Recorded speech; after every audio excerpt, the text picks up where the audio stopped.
Frères et sœurs, le fait de faire pénitence et de se convertir, il faut le reconnaître, c'est une chose extrêmement compliquée.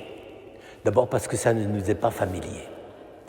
On peut dire que la première attitude spontanée que nous trouvons devant Dieu, ce serait plutôt la louange, l'action de grâce, le fait de nous émerveiller devant la bonté de Dieu, sa proximité, la profusion de sa création. Et là, précisément, ça n'est plus du tout ça.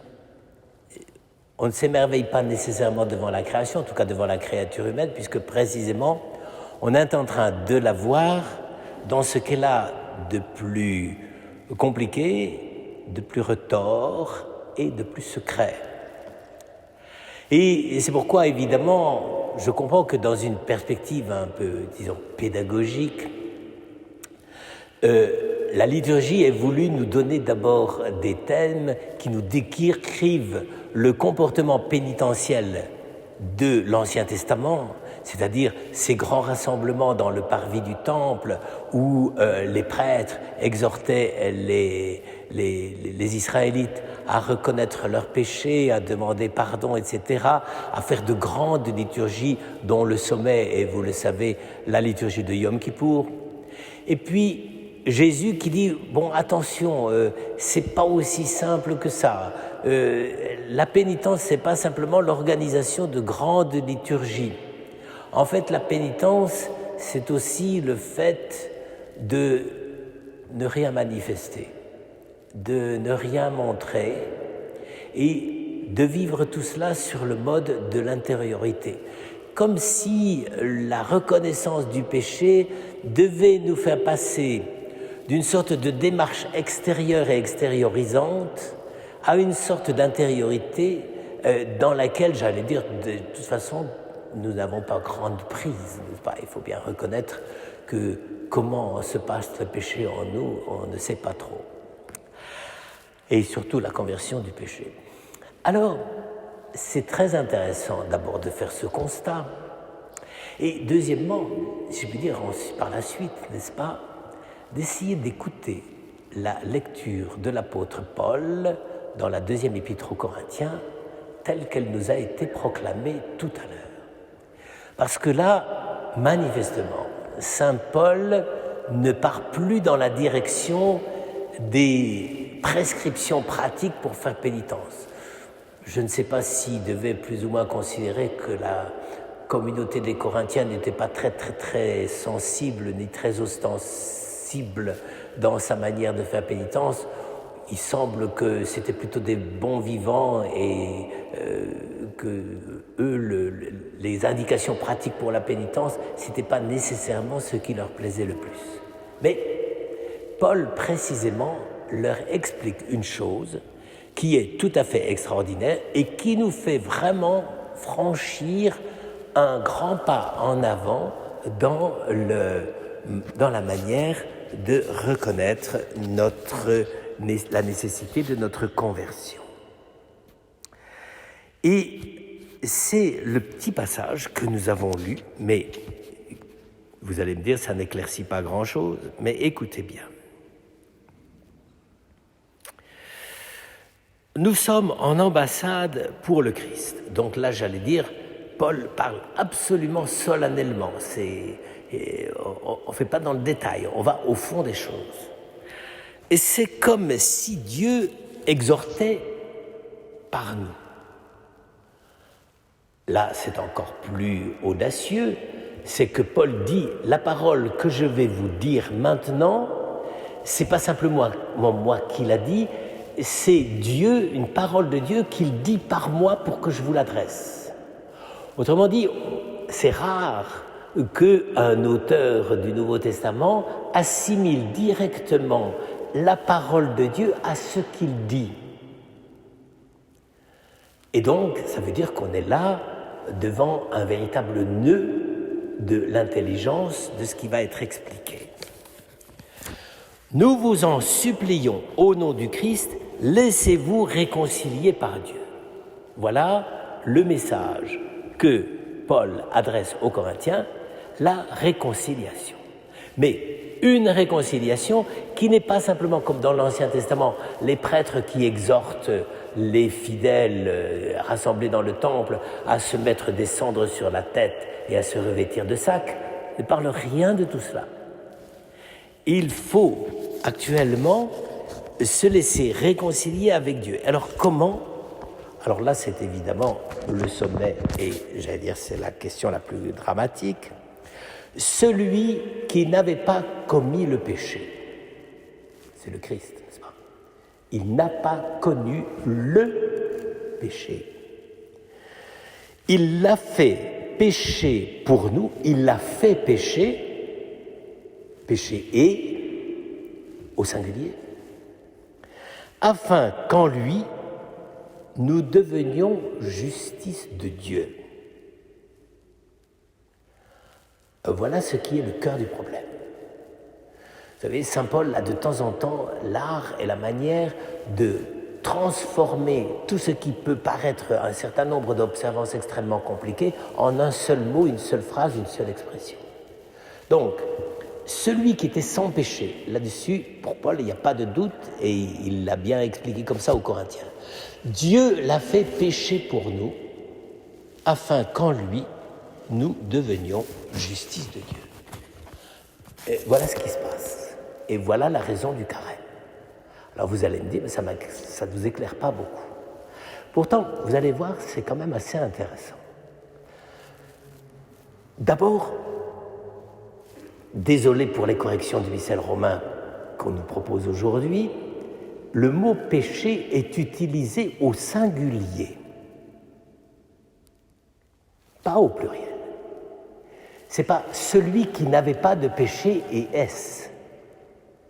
Celui qui était sans péché au singulier. Et qu'est-ce qui s'est passé ? Dieu l'a fait pécher. Il n'a pas fait pécheur, il l'a fait pécher, le mot péché au singulier. Et il l'a fait pécher en notre faveur, pour que nous devenions justice de Dieu. Il faudrait des heures pour expliquer ça, mais je voudrais simplement attirer votre attention sur une chose. C'est que précisément, l'usage au singulier du mot péché est absolument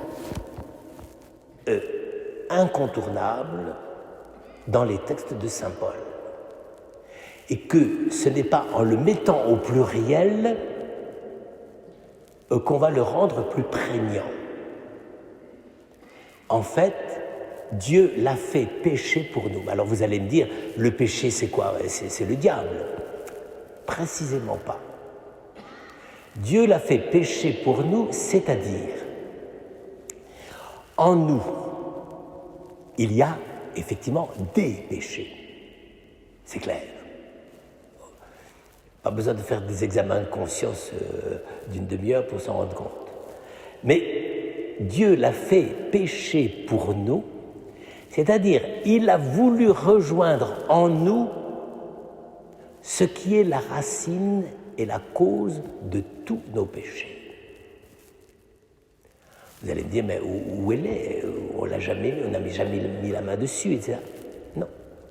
Le problème, c'est que pour être pécheur, pour commettre des péchés, il faut qu'il y ait en nous une sorte de moteur, de déclic, et qui fait que le péché est en nous. Le péché n'est pas simplement les actes que nous posons. Le péché est le résultat d'un état de l'existence humaine qui fait que nous tombons dans le péché. Et cette source, elle est unique pour tous. On a essayé par tous les moyens, effectivement, c'est pas si mal que ça, mais c'est peut-être pas encore suffisant d'appeler ça le péché originel. Mais c'est précisément bien quelque chose de cet ordre-là qui est en cause. C'est-à-dire que chacun d'entre nous, tous, toute l'humanité, est marqué par le péché. C'est-à-dire qu'il y a une source qui est capable, enfin une source, j'allais dire presque une anti-source, une réalité capable de déclencher en nous un comportement pécheur.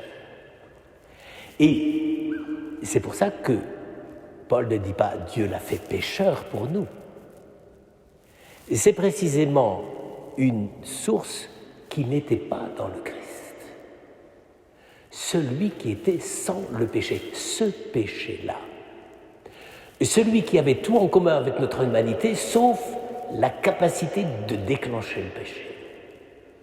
Eh bien, Dieu l'a fait péché pour nous, c'est-à-dire, il lui a fait éprouver jusqu'au plus intime de lui-même et de toute son existence humaine tout le poids de ce qui pouvait peser sur toute l'humanité et déclencher tous les péchés dont nos actes ne sont que, j'allais dire, la monnaie courante.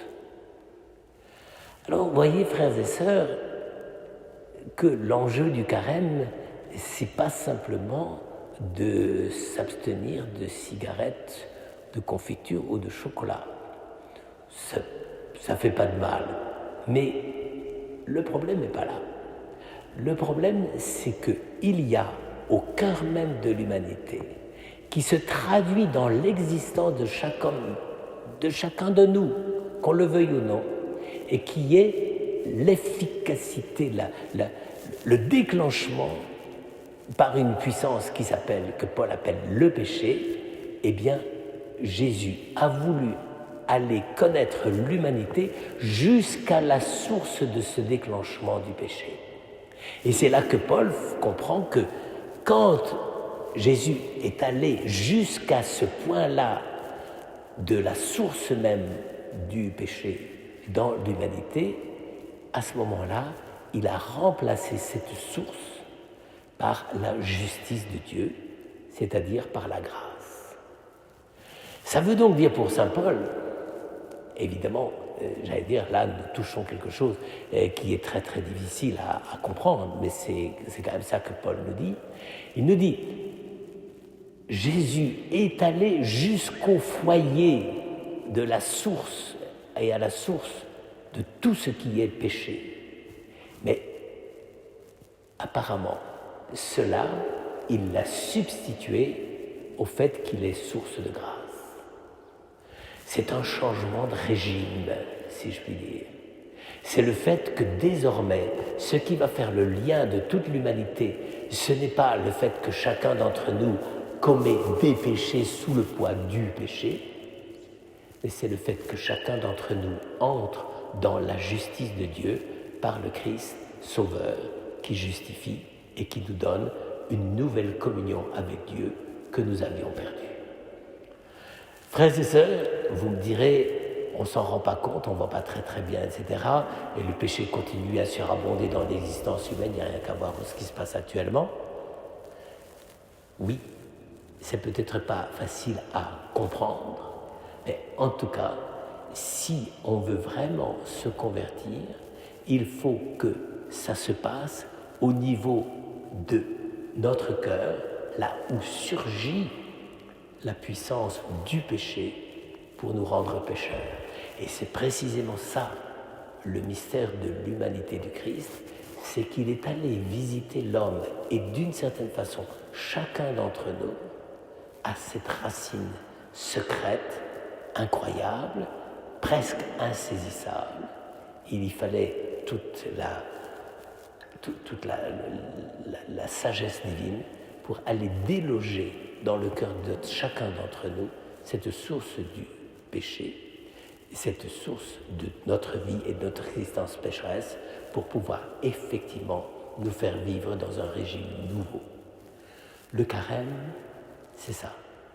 Le carême, c'est ce changement de fonctionnement, c'est ce changement de vitesse dans la manière même dont nous envisageons notre propre vie. Et c'est cela, la conversion que Jésus veut réaliser en chacun d'entre nous par le don de la justice, c'est-à-dire de l'amitié divine. Amen.